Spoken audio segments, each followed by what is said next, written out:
Question by Deepika. Mind can never be in the present. If you can keep the mind in the present, it simply dissolves. Can you please elaborate on it simply dissolves?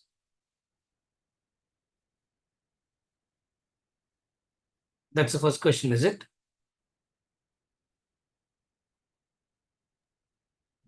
Second question. First question. Yeah, just With concentration and awareness, it feels there are a split-second moment when the mind is not rambling into the past or the future. Does this mean I am in the present for those split seconds, or is it just a myth delusion? I'll take the first one. Mind can never be in the present. If you can keep the mind in the present, it simply dissolves. Can you please elaborate on it simply dissolves?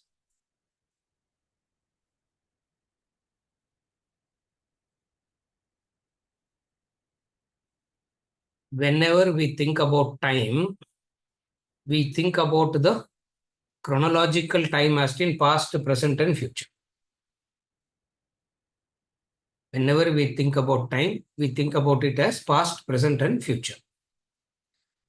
And then past and future seems to be two opposites, and present seems to be in the center. And we also have been talking so much about being in the present, being in the now. So many discussions goes on about how to be in the moment, how to be in the now, how to be. Everybody comes up with their own. So all these again implies a chronological time. Now, in Vedanta, when we talk about being in the present means not present in the chronological time as of now. See, there is a chronological time now. What is a chronological time now? I think 4 or 5 chronological times we are having now. I am sitting in one chronological time. Alpana is sitting in another chronological time. Rezaji is sitting in another chronological time. Now, what is in the present means now? Oh, wherever you are, be in that respective chronological time. Does it mean that? Being in the present is not being present in the chronological time. Deepika, you are also in a different chronological time, isn't it? I don't know how we are all even sitting together. Maya, this is a Maya only. This is real Maya only. This is. Being in the present is not being in the present current chronological time. Then what is being in the present means? Being in the present means that which you ought to do, you do.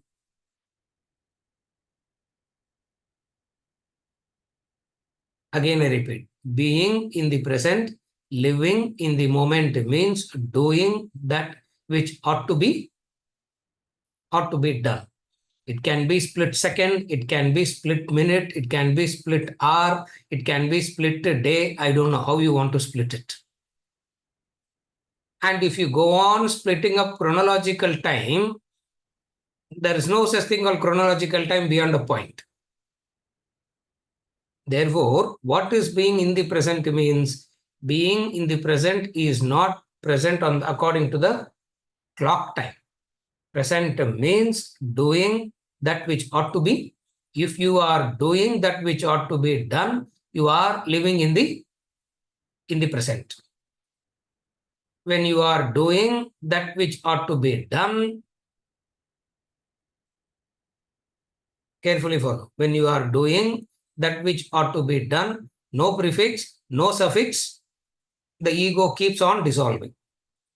You can say the ego is dissolving, you can say the mind is dissolving, you can say you are maturing. You follow? Any words you can use. All these terms means the same thing. Therefore, present in Vedanta always means doing that which ought to be done. If you are in the brahmachari ashrama, do that which ought to be done. If you are in the grihastha ashrama, do that which ought to be done. If you are in the vanaprastha ashrama, do that which ought to be done. If you are in the sannyasa ashrama, do that which ought to be done. If you are the brahmana, kshatriya, vaishya, shudra, do that which ought to be done. Now, when you are doing that which ought to be done, then it is known as you are living in the present. When you are thus living in the present, what happens? You have no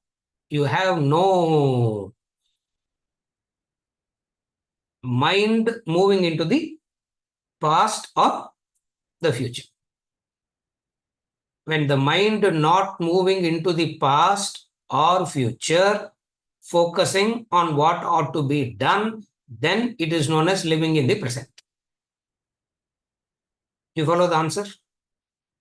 This is what is known as living in the present. Otherwise, if you take what ought to be done according to the clock time, how will you decide? Will you decide by the second?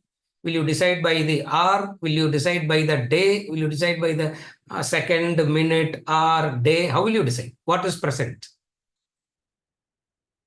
By the time you know this is present, it becomes past. By the time you say this is present, it becomes the past already.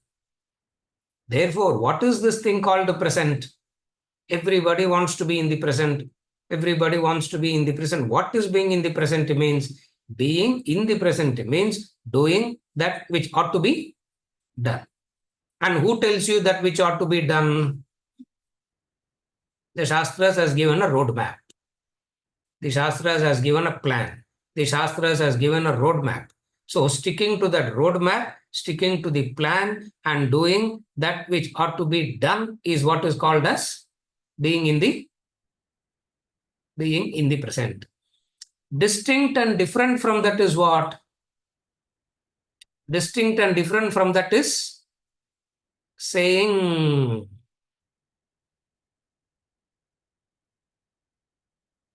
moving into the past and the future. Now I'll technically explain. Movement of the mind is asthira and chanchala. When the asthira and chanchala is stopped, mind dissolves. Again, the definition of the mind we have seen any number of times. Asthira and chanchala. When the asthira and chanchala is reduced, the mind, the intensity of the ego, the intensity of the mind is getting reduced. Are you able to follow? So how do you handle the asthira and chanchala movement of the mind? The asthira and chanchala movement of the mind is handled by doing that which ought to be done. It comes back to that. It keeps coming back to that which ought to be done. Doing that which, it keeps coming back to that point. Therefore, what is being in the present means doing that which ought to be done is what is known as being in the present. Remember that example that he gives? There was this guy introduced to everybody in the meeting. Suddenly somebody is introduced as president of the laundry association. Immediately what he did? Took the shirt and gave it to that man. No. That is called being in the present.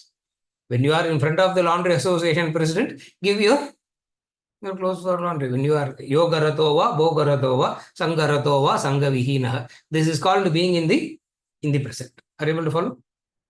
So this is what is called being in the present. When you are in the present that way, the mind dissolves.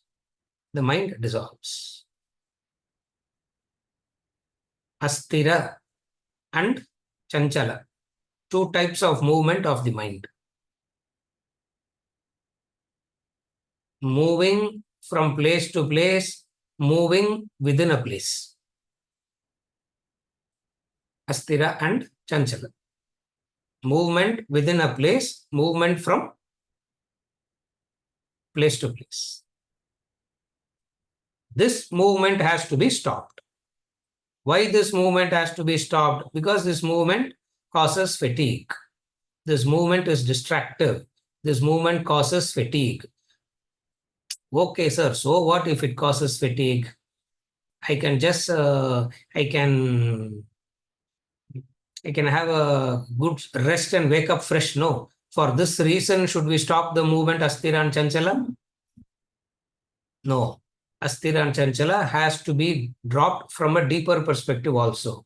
Why? Because it is the Astira and Chanchala movement of the mind that goes on creating samskaras, which converts itself into vasanas. This Astira Chanchala movement goes on creating samskaras, and those samskaras becomes vasanas, and these vasanas becomes the root for punarjanma. Therefore, it has to this. Therefore, the idea is this punarjanma has to be stopped. Is the idea, isn't it? The whole idea is what? How to stop this janma again and again and again. Elsewhere, the Upanishad says,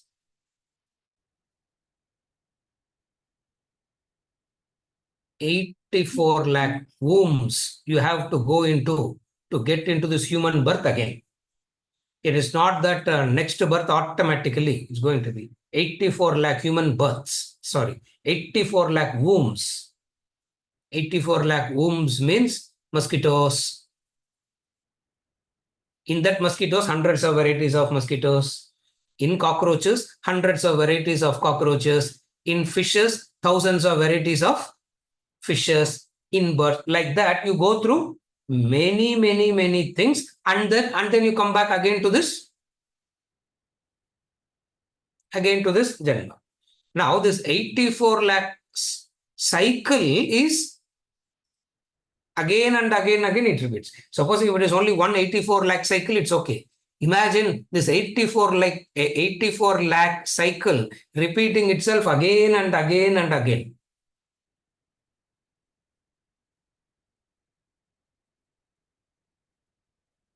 All this comes from where? This Astira Chanchala movement of the mind. And this Astira Chanchala movement of the mind has to be stopped. That is why we say be in the present. Being in the present means avoiding samskaras, avoiding developing vasanas, so that punarjanma can be avoided. You follow? That's why it is said. How does Astira Chanchala create samskaras? Astira Chanchala is thoughts rushing into the past and the future. Unnecessarily going into the past and the future, goes on creating new thoughts, and those thoughts multiply, becomes strong enough and develop into a vasana, and that vasana will be waiting for its manifestation. And that vasana will be waiting for a manifestation.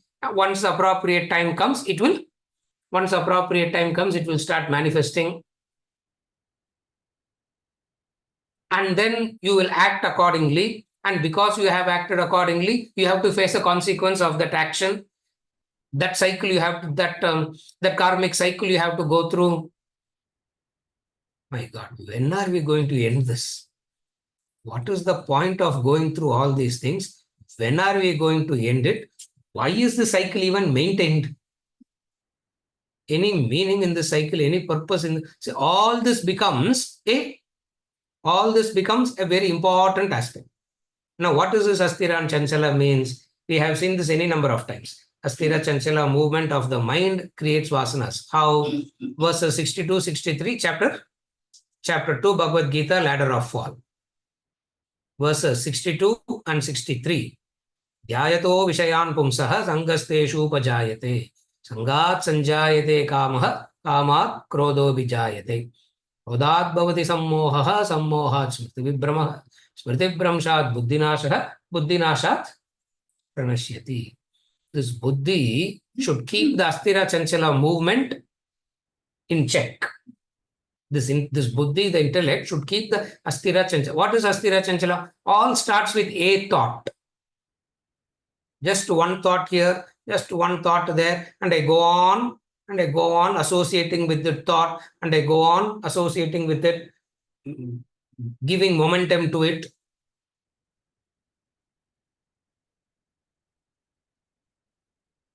Asthira Chanchala movement of the mind cannot happen without your cooperation. Remember that. Without your cooperation, it cannot happen. You are cooperating by continuously entertaining. You are cooperating with it. You follow? Intellect says don't cooperate. You do that which you ought to do, that which you ought to do. Now, the doing that which you ought to do can be an hour plan, can be a day plan, can be a next 3 years, can be a Janma plan, or it can be many Janmas plan also. But nevertheless, having made this plan, you do that which you ought to do.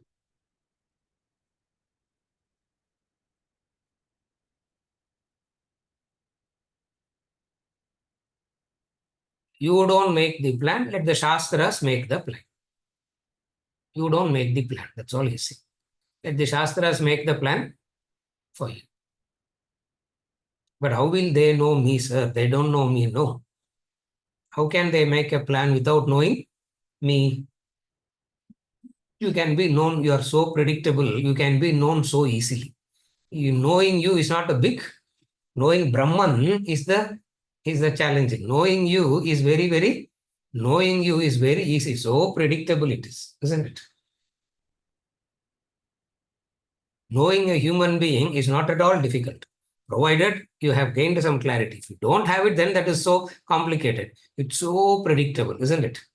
It is like you touch this button, this will happen. You touch this button, this will happen. You touch this button, this will happen. Shastras have understood it so deeply. Therefore, they know exactly what the human mind is made up of, and they have given a plan.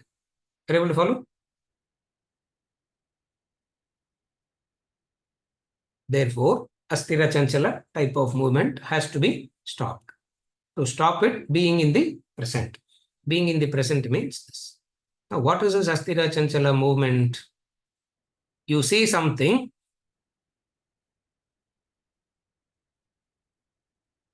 you see something, you can dismiss it and refuse to associate with multiplying that thought, or you can sit and relive that thought. That reliving is the creation of samskaras, vasanas. You sit and relive. Where do you have time to sit and relive? Because in the present, I am not doing anything. Then only I can sit and relive. Supposing if I am so tied up, if you have your entire Janma plan, let us say, Shastra wants us to work like that. You should have a plan for the entire Janma. If you have the plan for your entire Janma, where do you have time to relive? Since there is no time to relive, you don't create samskaras. Not only you don't create samskaras, the existing samskaras also die down. Why? Because you are not feeding it anymore. You don't create anything, even the existing dies down because you are not feeding it anymore. This is answering the first question, Deepika. So being in the present means doing that which ought to be done as told, as guided by the Shastra, by the scripture. Next question.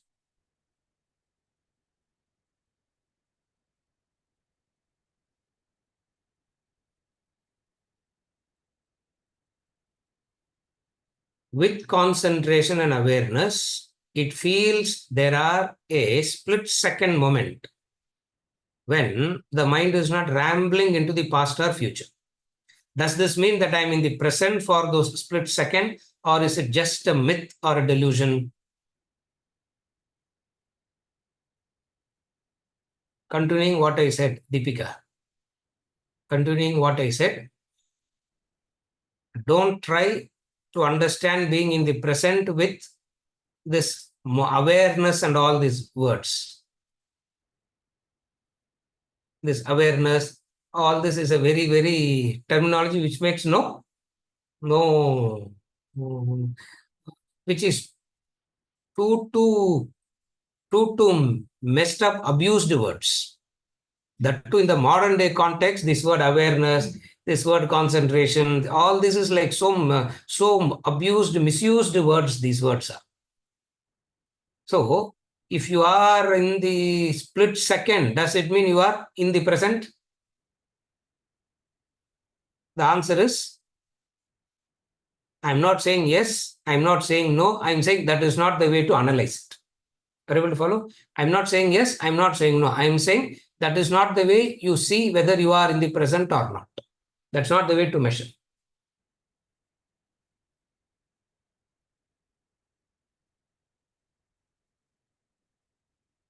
In meditation, sir, I'm so much in the present.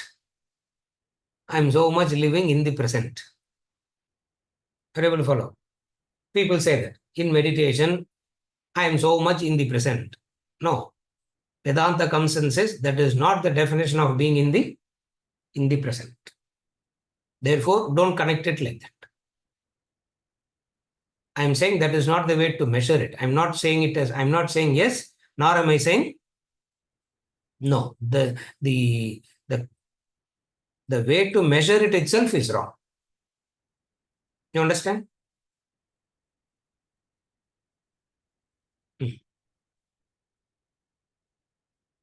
Next one.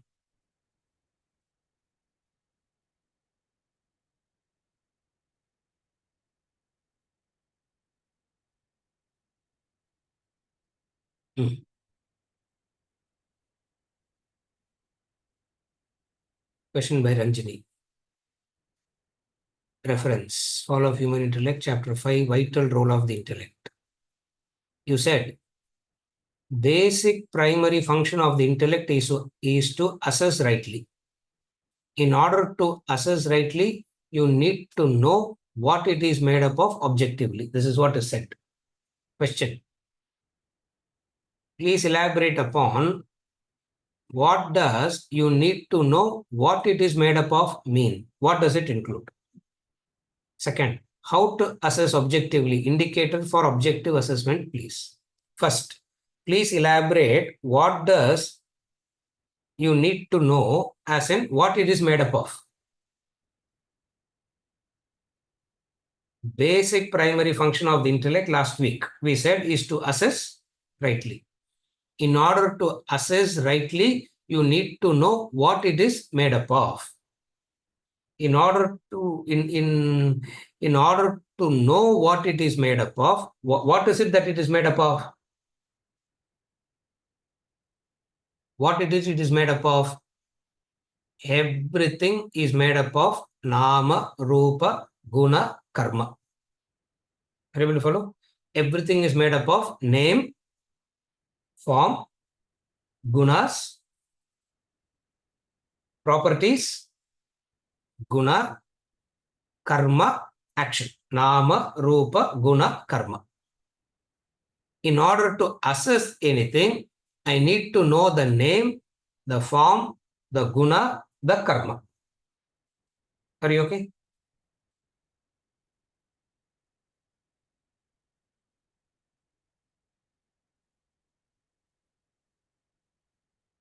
The name and the form is an important vital factor for assessment.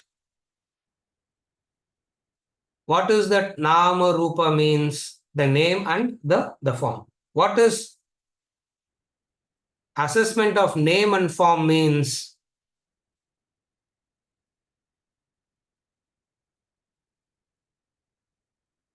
For example, just the name can trigger so many reactions, isn't it? Just the name itself can trigger so many reactions. Positive or negative? Some name can create so many positive reactions. Some name can create so many negative reactions. The name that caused positive reactions in the past can create negative reactions. Now, you follow.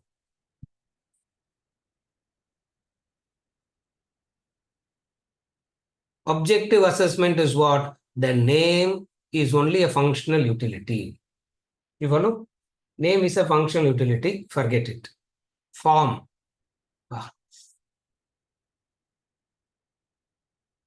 Seeing them only can't stand, isn't it? Can't stand their presence, isn't it?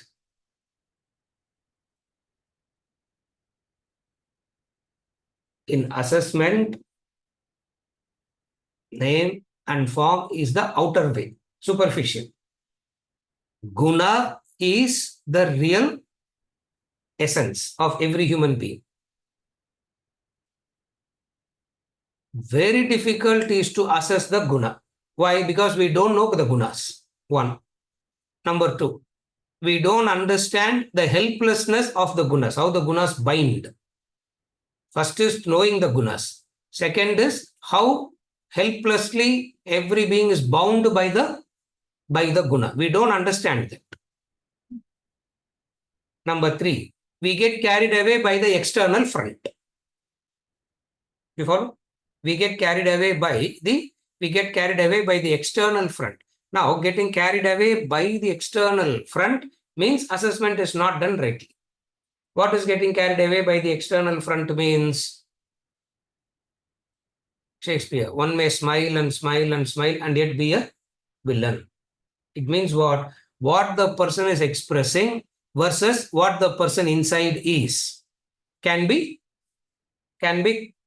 two different entities. Now, what is assessment means? What is assessment here? Not going by what the person is expressing, but by understanding what the person is truly. Are you able to follow? Are you able to follow? Truly means what that guna is made up of. It means it requires a lot of clarity on understanding the gunas. You need to have a clarity on the understanding of the gunas. Number two, you need a clarity on the understanding of how helpless we are, how helpless the human being is in relation to their own bondage to the gunas. Are you able to follow? A tamasic person is helplessly bound to that tamoguna. A rajasic person is helplessly bound to that rajoguna. Unless that person is making an effort to change, that person will be in that tamoguna only. Are you able to follow? This is assessment. This is called assessment. You follow? Again, I repeat. A person is bound to a person will be stuck in that tamoguna as long as that person is not making an effort to move out of the tamoguna. As long as the person is in Rajoguna, same thing to Rajoguna and Sattoguna. Are you able to follow? Therefore, assessment means what? Assessment of the guna proportion of every human being. Not accurately, roughly. You can't do accurate. Never worry about accurate assessment and all. There is no such thing called accurate assessment. You cannot do it. Even if you roughly understand, that rough understanding itself is enough to have an objective. That approximate estimation itself is enough to make you objective in relating to that person. Are you able to follow? This is called, in order to assess the person, you need to know what that person is made up of. What that person is made up of? Gunas. Second thing that person is made up of is their own past. You have no access to their past. First thing that person is made up of is their gunas. Second thing that person is made up of is their own past. And you have no clue to their past. Past means not only this past. It could be many janmas backward. So what you see is an individual with the combination of gunas that you don't know, the past of the person that you don't know, and all that you see is what? Some manifestation, and you get completely misled by that manifestation. You get completely carried away by that manifestation. You follow? Then what is assessment? First thing, gunas. Everybody has a guna. Number two, Everybody has a past. So whatsoever they do now comes from a past. This understanding makes you sympathetic and compassionate to everybody, loving to everybody. You follow? They all have a past. They all come with there is a baggage that they bring from there is the baggage they are bringing in from their past. And that baggage of the past will be influencing everything of what they do now. But our ego, our expectation makes them to expects us. Our ego, our expectation makes us to think what the person should come. The person should not be affected by their own past. The person should not be affected by their own guna combination, and they should be acting distinct and differently from these two. So all our expectations is a problem of every human being must act distinct and different from their past and the guna proportion. How is it possible? How is it possible? You follow? This is called understanding. This is called right assessment. You need not go into the details of the past. Remember that. We need not go the individual details. We need not go the minute details. All that we need to understand is what? There is a past. There is a past. And that past will manifest in the present. We don't have clarity to see it. We lack objectivity to see it. If you have some objectivity, you can see it very well. How the past is influencing now. How the guna is influencing now.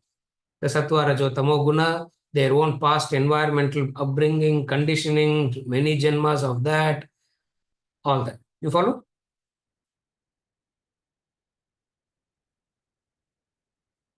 Third thing. One is gunas. Second is the past. Third is the current mental state.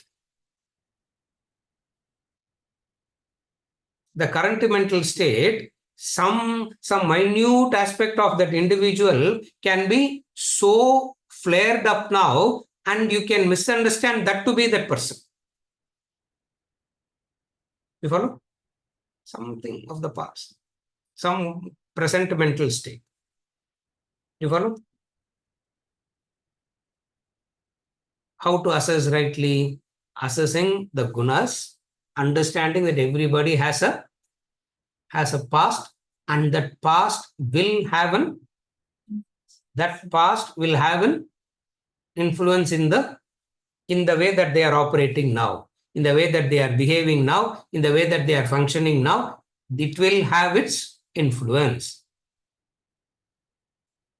Expecting something different from that is whose fault? Expecting them to behave differently is whose fault? Is it their fault or your fault? Your fault. No, sir, I want them to change. Do they want to change?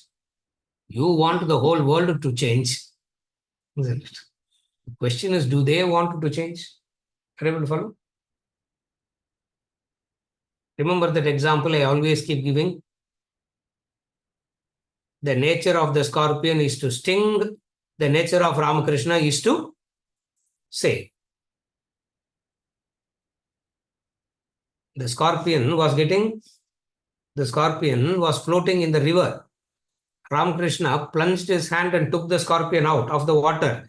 Instantly, the scorpion stung, lost its balance, and fell into the water. Again, he took the scorpion out. Again, he took the scorpion out. The other fellow said, it is stinging, why don't you just leave it and move on? Ramakrishna said, will you give that discourse to the scorpion? Will you ever give a discourse to the scorpion saying, don't sting? Will you give? You can give. Scorpion also will understand, but after the entire thing, it will sting. The nature of Ramakrishna is to say. It means two things are it. It means what? You have grown in objectivity. You have grown in objectivity. Your strength, your intellectual strength is very powerful. Are you able to follow? That's what I said. So how do you assess guna and past and the present mental state? The present mental state could be triggered by something that happened immediately, which you will not know, which you may not know.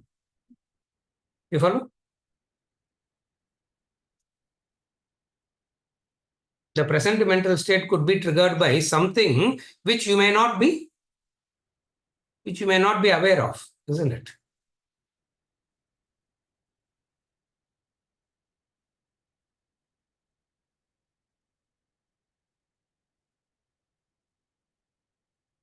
My grandmother used to do.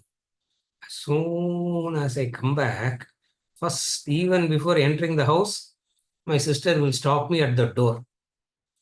What happened today? What happened? All that she will,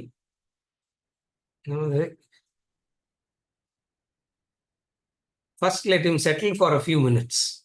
Because you never know what has happened outside and what has triggered. Are you able to follow? You have no access to all that.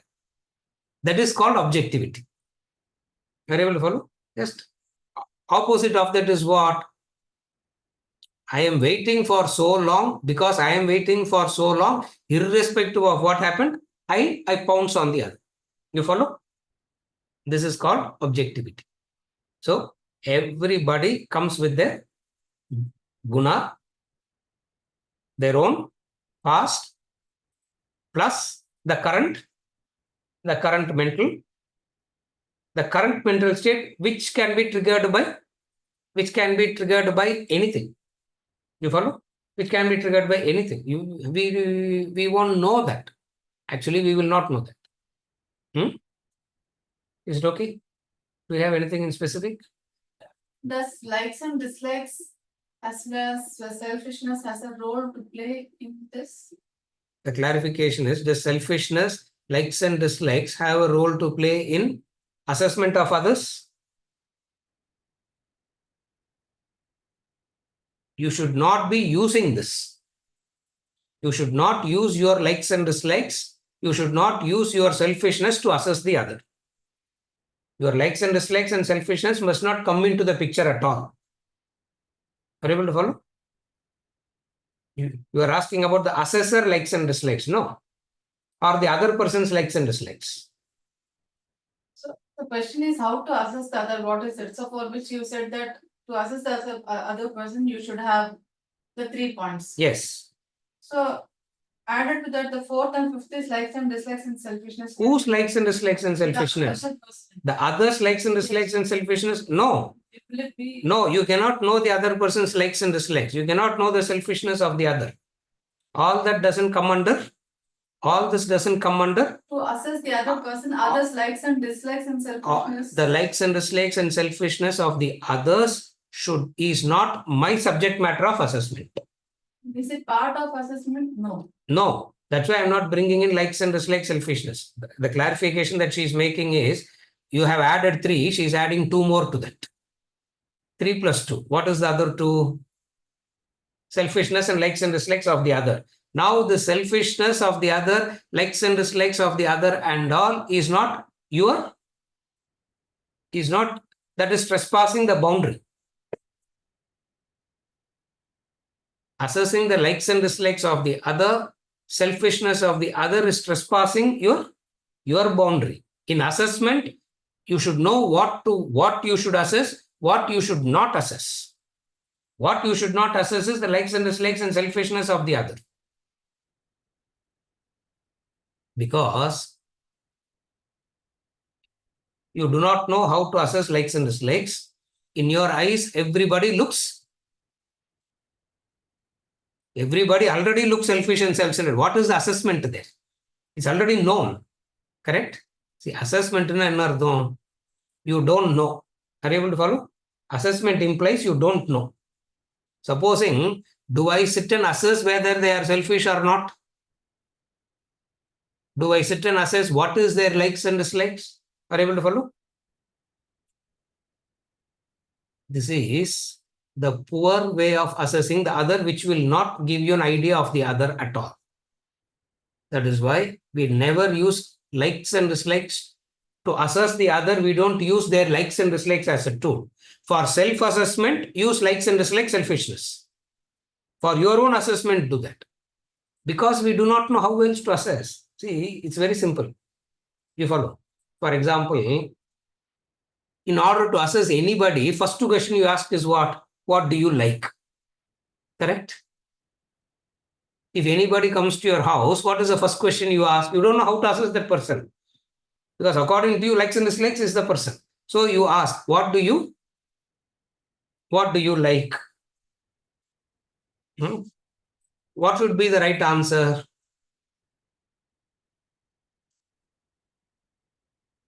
At this moment, I like this. Next week, if I come, Narayanji, only North India, please. Only North India. Are you able to follow? You like. So, whenever we want to assess anybody, we are helplessly going by their likes and dislikes. In Vedanta, we don't talk about likes and dislikes as a tool to assess the other at all. Raga Dvesha is only for self-assessment. Selfishness is only for self-assessment.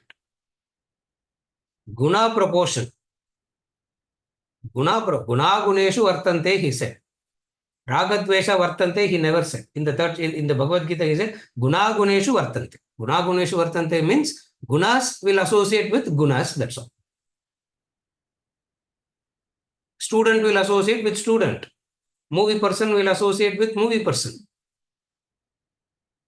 Yeah, guna, similar. Cricket group will associate with cricket group, isn't it? Major part of the country doesn't even know that there is Olympics happening now, no? Major part of the country don't even know that Olympics is happening. But major part of the country will know when cricket match is happening. Are you able to follow? I'm not saying it's right or wrong.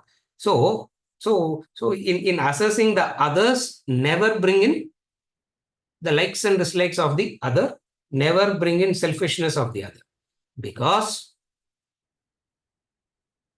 you have no right. Nobody has any right to interfere into the selfishness or the likes and dislikes of the other. You follow? This is how, by assessing the other through their likes and dislikes and selfishness, is the cause for disharmony in relationship. The cause for disharmony in relationship is we go by their likes and dislikes and selfishness. You follow? Harmony in relationship means what? What is harmony? Both of them sitting, holding hands together and sitting is harmony. Yeah? What is harmony in relationship? Everybody knows their boundary and they will not cross that boundary. There is harmony. Are you able to follow? Harmony in a society means what? Harmony means everybody respects the boundaries. Correct? In relationship also we respect the boundary. What is the boundary? Their likes and dislikes and their selfishness, I have nothing to do with it. You follow? So you refuse to assess that. You don't even look into it. You look into the other through their, what did I say? Gunas, the past, the present mental state. That's all. There is no other factor. Gunas we can assess. Gunas you have to assess. Sattva, Rajas, Tamas. What is the proportion of Sattvic, Rajasic, Tamo Guna they have? Then only you can relate rightly. How to assess that and all will come later. We are not. If I start how to do that, then we can't do fall of human intellect. Then we have to do chapter 14, chapter 16, chapter 17, chapter 18.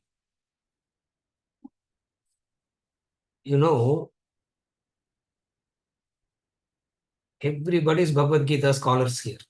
Has any one of you recognized he has spent maximum time on studying about the gunas? Has anybody recognized till now that maximum number of verses, maximum explanation he has given on the gunas? Entire chapter 14 is devoted to gunas. Chapter 16 is devoted to gunas. Chapter 17 is devoted to gunas.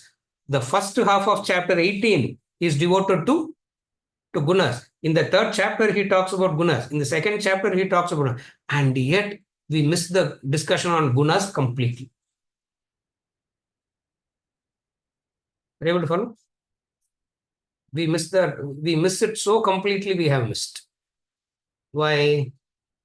That's not very interesting. But likes and dislikes, selfishness and all is very interesting to assess. Guna is very difficult. Are you able to follow? You have to assess through the gunas. The past, the present mental condition. Is it okay? You are answering only the first question. Yes. Second clarification.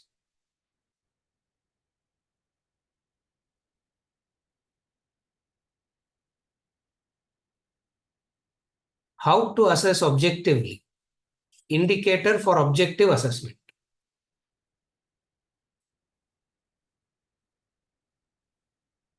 How to assess objectively? Indicator for objective assessment. First indicator of objectivity. The first indicator of objectivity is love. Love is the first indicator of objectivity. Objective assessment. If you have objectively assessed, love comes. Because you understand the guna, you understand all that, no? When you understand these three in the other, what will come in you? Love will come. Love is the first indicator of objectivity.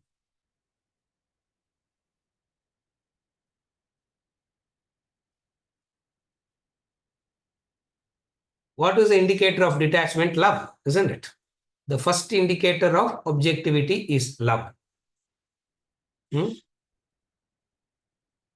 Second indicator of objectivity is service. Love is the first indicator.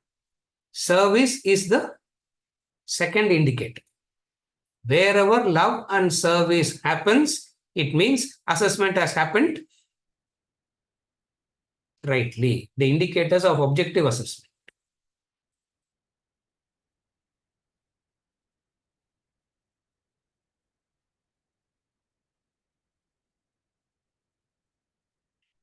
Even when he was put on a cross, he said, Father, forgive them, for they know not what they do.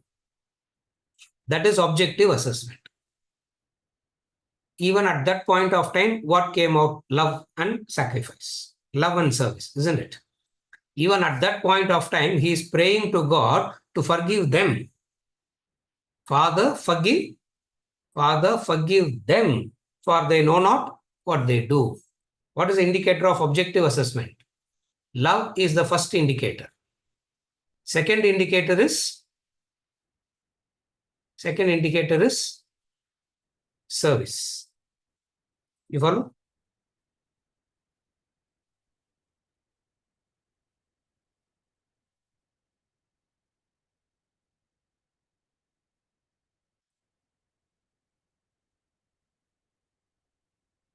The third indicator of objective assessment.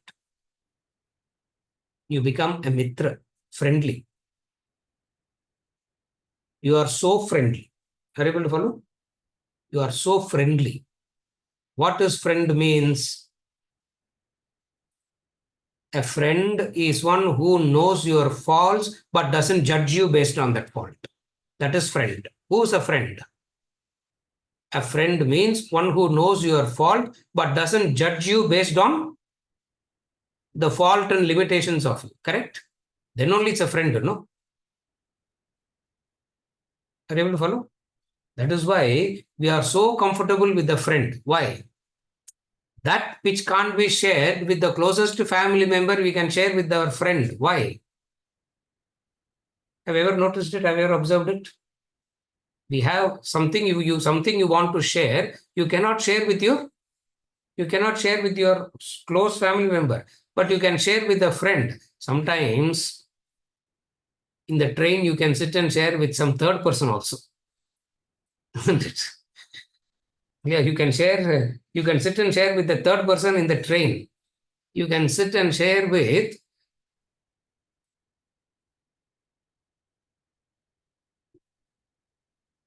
another companion in the bar, isn't it?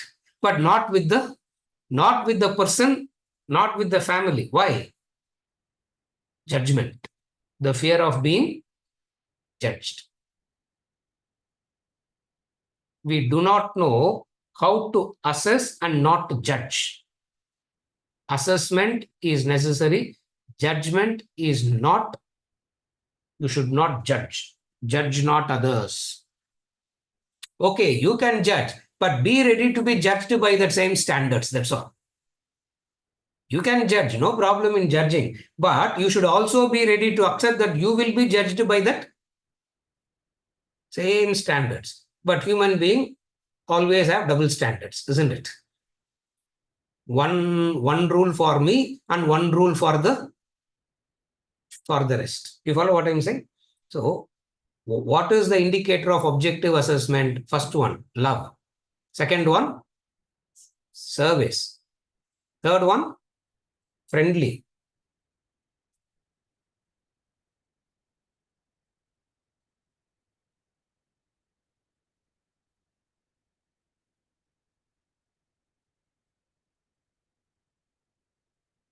Fourth one,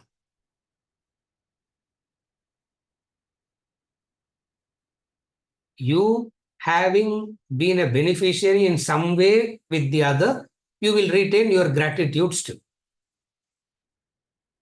The fourth indicator of assessment, you being a beneficiary in some form or the other will retain the gratitude still.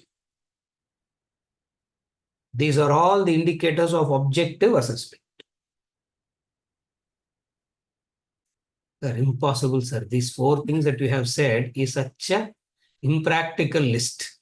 Because looking at that list, looks like we don't looks like we don't assess at all. Yes, the truth is we don't assess. We project our expectations on the other. We don't assess, we don't be thankful. We go on projecting our expectations on the other.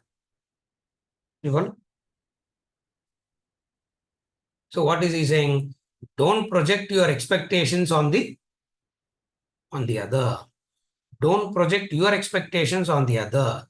Why? Because everybody comes with their own guna proportion, their past, their present moods, etc. Therefore, you don't project your expectations on them.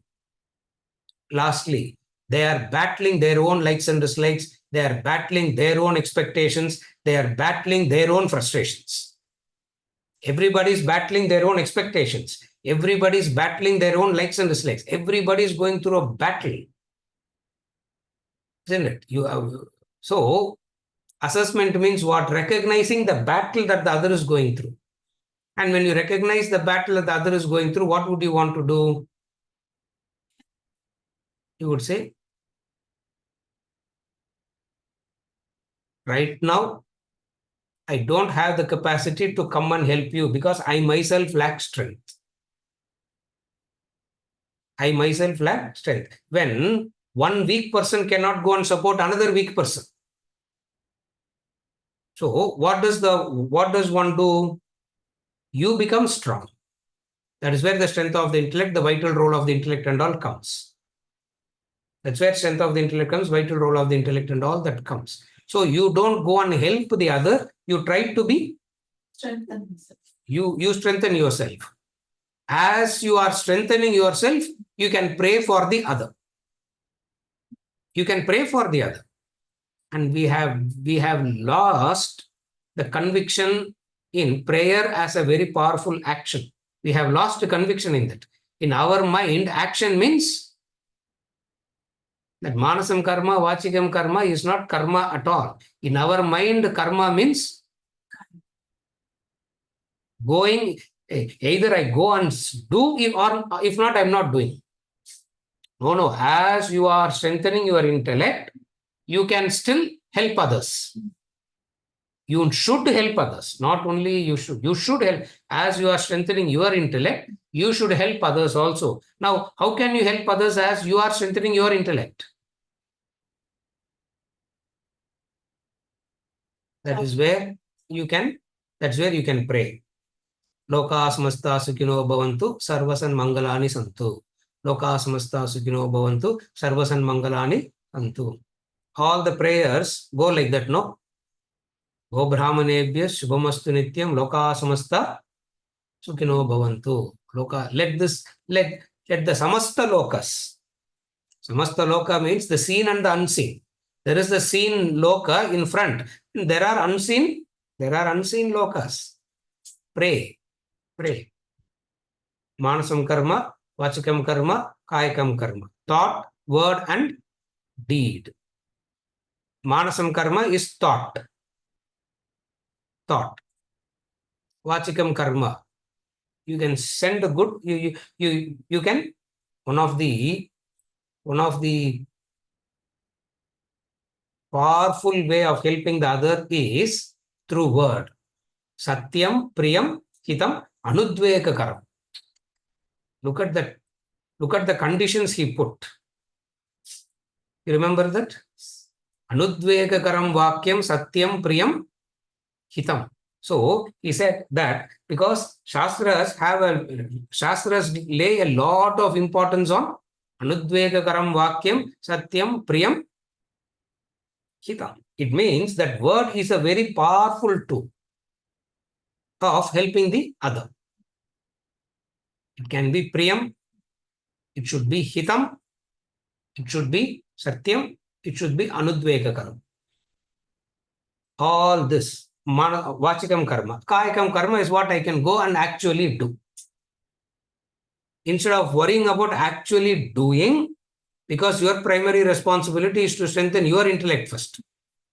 Because your primary responsibility is to strengthen your intellect, you need not go and do all these things in relation to the other. In kayakam karma, vachikam karma, manasam karma, you can still do. Are you able to follow? That is where we spoke. That's why we keep talking about it. No, in the Nitya Naimitika Karma Panchamaha Yajnas, we keep talking about again and again and again the 5 great noble acts that everybody has to do every day. Deva, Rishi, Pitru, Manushya, Bhuta.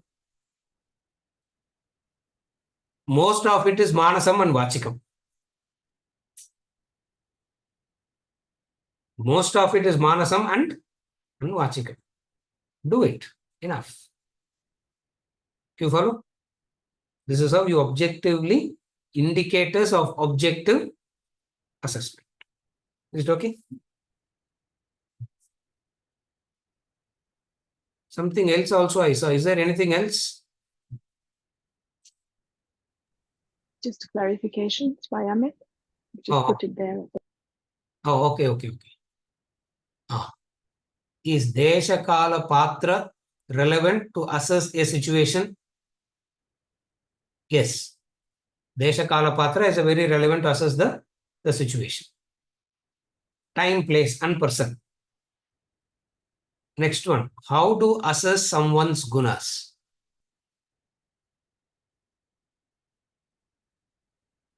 It's a study that you have to be patient for some time to understand.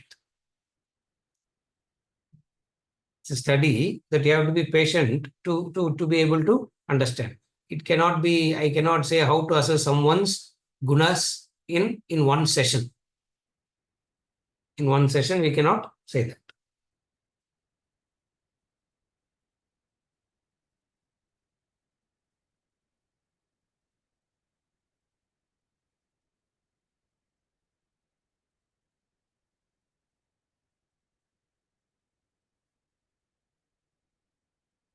Lastly, You said what ought to be done should be determined by the Shastras. How do we do this in the real world from a practical standpoint? You said what ought to be done should be determined by the Shastras. Clarification. How do we do this in the real world from a practical standpoint? From the practical standpoint, Amit.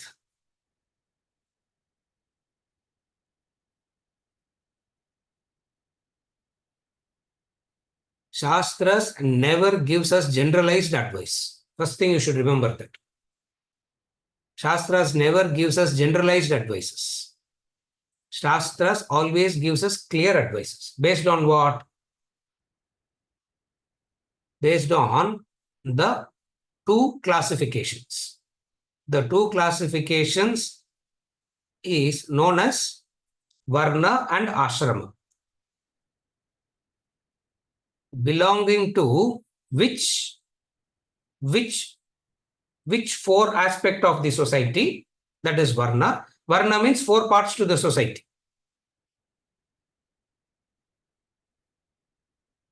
The thinker, the protector, the wealth creator, the fourth one, who serves, who cannot do any of the three by themselves.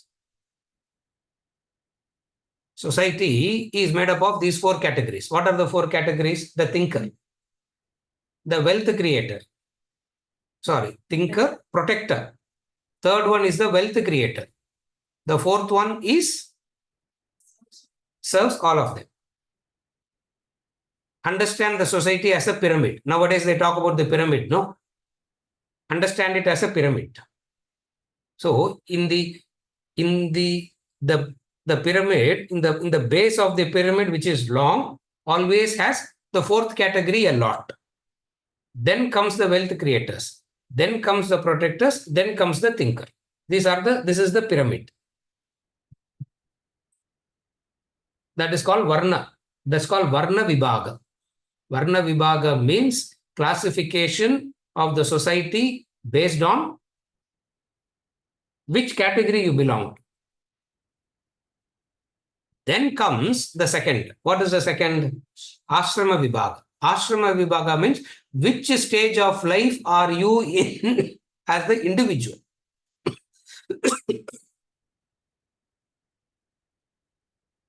Again, I repeat. Ashrama Vibhaga means which stage of the life are you in as an individual. Student, Brahmacharya. Second, Grihastha, householder. 3, Vanaprastha, detached householder. Fourth one, Sannyasa, means Mumukshu. Sannyasa means Mumukshu, whose only mission in life is moksha. So, which stage are you in? Now, which varna are you in? Which stage of ashrama are you in? Depending on these, the entire classification is made. It's extraordinary, beautiful classifications. Okay. Over a period of time, it has been misunderstood. But nevertheless, because we have misunderstood it, the four categories don't change. Even today, these four categories exist. Even today, these four things do. Even today, these four categories do exist. What is the biggest problem of the current day society? The base of the pyramid, they want to replace it with machines, and everybody wants to go to the topmost pyramid. The base of the pyramid has to be replaced by machines. When the base of the pyramid is replaced by machines, who will be at the topmost pyramid now?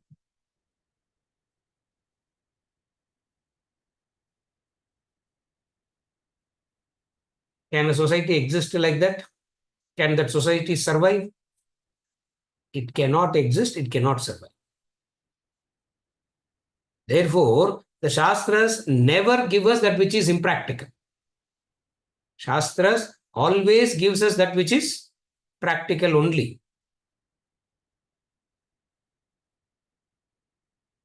Nevertheless, we always find something that is not agreeable to us. Now I'm coming to the crux. We always find something that is not agreeable to us. That which is not agreeable to us is misunderstood as impractical.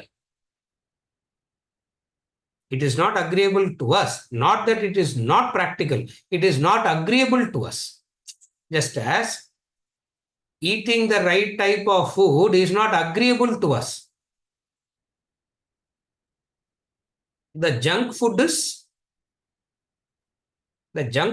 is so agreeable. Eating the right type of food is not agreeable, isn't it? That doesn't make it impractical. It is that the right is not agreeable to us. If the right is not agreeable to us, what we should do? Instead of changing the Shastra, we have to change ourselves. But the human intelligence always says change the Shastras, because in the modern day it won't work, sir. In the modern day it won't work. In the modern day also people are made up of the three gunas only, and the three gunas have created these four categories, and these four categories comes in with four things. It's a beautiful vibhaga. It's a beautiful vibhaga. When we come to that 14th chapter, when we come into that 14th chapter, we will be doing that in detail. When we get into that study, it's a magnificent study.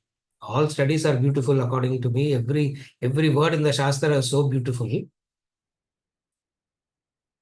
But to give you a bird's eye view, I said, this is how it works. If all that is said in the Shastra is practical. Wherever we find it impractical, we need to change. Second, take this example. The eyes are prone to error, right? The eyes that we have are prone to error, right? Because the eyes are prone to error, do we discard the eyes? That's what we are doing with Shastras. It is like, because the eyes are prone to error at times, how foolish it is to discard the eyes. Similarly, the same foolishness is what human being does in relation to the Shastras. We are not saying Shastras have errors. It is our lack of understanding. Therefore, at any given point of time, Shastras is practical. Why? Because their only motive is to, if you are not a mumukshu, convert you into a mumukshu. What is the motive of the Shastras? If you are not a mumukshu, irritate you, brainwash you, hypnotize you into a mumukshu. Once having turned into a mumukshu, take you to the ultimate. Therefore, because this is their only motive, all that is said will be necessarily practical. Because Shastras doesn't have any other motive other than these two. If you are not a mumukshu, convert you into a mumukshu. Okay, now that you are a mumukshu, what to do? Something will be told to you to do. I can say, I don't want to be a mumukshu, I can say that. I can choose not to be a mumukshu. That is okay. Even then, Shastra says, why are you doing that? Do you know the consequences of this choice that you are making? Even then, Shastras will not leave you. It will come and talk about the consequences of not being a mumukshu and keep taking you back. You follow me? Yeah. With this, we conclude for a yes. The first thing is, my own likes and dislikes and selfish tendencies dominate as I'm still developing my intellect. And second is, I don't know how to evaluate guna. Third is, I cannot know the past of the other. as well as trying to identify what their present mental state is.